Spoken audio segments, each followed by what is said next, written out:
Hola bafethu, it is your big homie Palo. Are going up business Spani bafethu. Today we're going to be talking about our contribution to society and the economy. All right, so I'm just going to ask 10 questions, and if from these 10 questions you answer yes to 5 or more, then you are on the right track. The reason why I just want to talk about this is that I noticed that in our country, a lot of people are expecting a lot from the government. And by that I mean people are expecting tax cuts, people are expecting free food parcels, people are expecting jobs, people are expecting too much from the government. All right, instead of us looking at our contribution to society. All right, government we'll see later, guys. Government, I understand that it runs everything, but that comes after society is straightened, and we need to straighten ourselves as a society before we can go to the government and start going off with them. I have 10 questions which I'm going to ask. If you answer at least yes to 5 of these, then we are on the right track. Our first question is, does your job solve real life problems?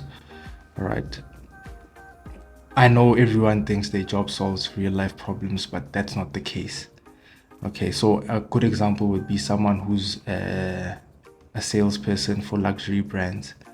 All right, that doesn't solve a real life problem. Another one would be being a middleman, where you add no value. All you are doing is just being a middleman. You literally have nothing to provide to the source, nothing to provide to your target. All you're doing is just being in the middle and just hindering this entire process. So there are jobs and work where you don't really contribute to real life problems. Okay, number 2 is, am I helping others? All right, so it could be mentoring, it could be hiring people, it could be funding, sometimes investing in a smaller company or doing whatever. Number 3, do I support local industries? Am I supporting local? When you support local companies, you help the economy move further, because we are also contributing to the global economy, and the more we contribute to the global economy, then the more our economy increases. That means you're actually contributing to improving our economy. Number 4 is, am I paying my fair share? If you are paying your taxes, and obviously your VAT also, VAT we can't run away from. VAT, that we can't run away from. So if you're paying your taxes, your income tax, and you're paying your VAT, then you're contributing to public funds. Number 5, is my work scalable?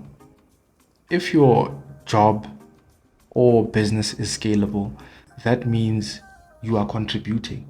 If your work is scalable, you can move out and move up, right? When you move out and you move up, you can start going to different countries, and that way you contribute to our economy ultimately.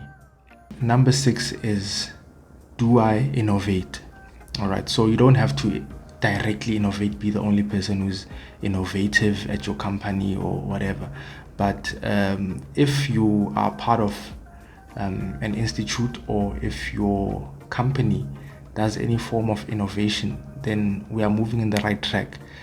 For the economy to improve, it means that we as a society must start thinking different and doing things differently.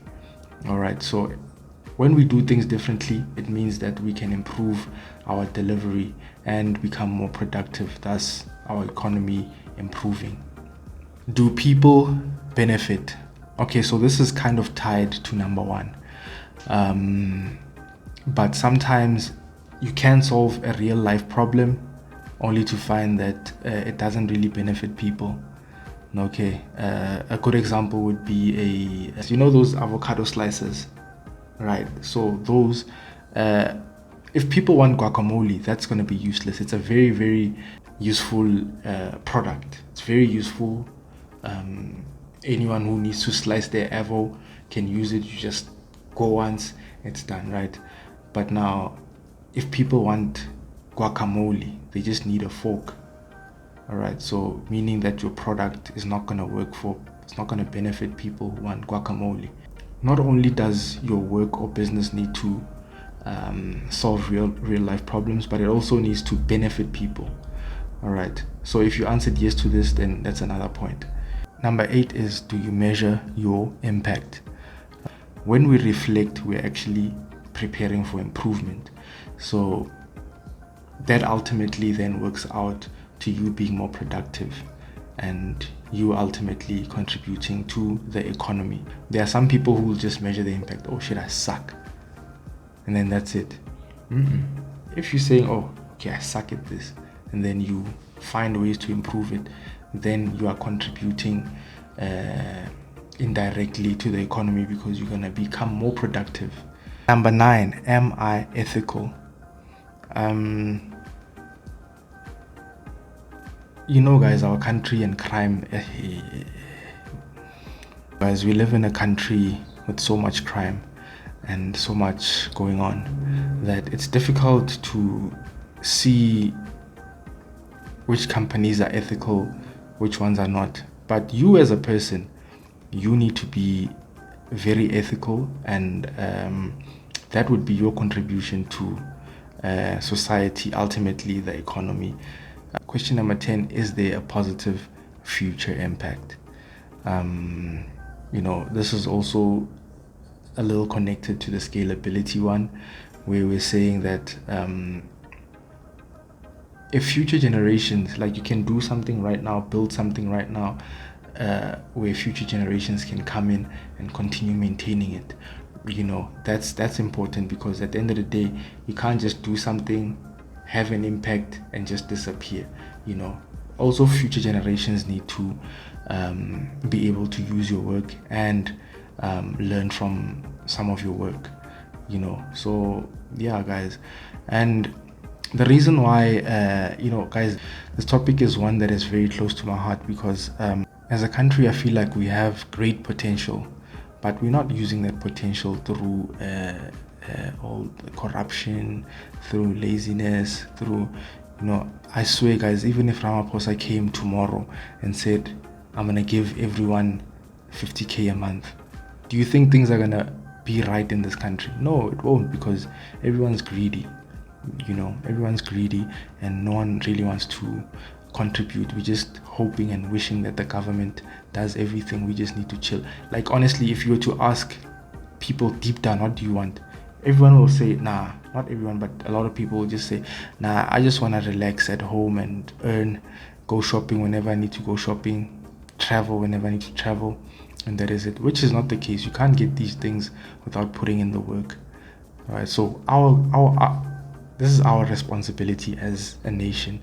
Our responsibility is to contribute where we can to the economy and to society as a whole. You know, maybe things might change, you know, and if we hold ourselves accountable for some things, then the government will also slowly turn into, you know, taking accountability for the things that they are doing. Because if we push a country that has integrity, then we will hold those who are not, who don't have integrity. We'll hold those accountable. We'll hold those people accountable and make sure that they pay for what they need to pay for. All right. So as I always say, guys, knowledge is a powerful weapon. Arm yourselves, and thanks for watching.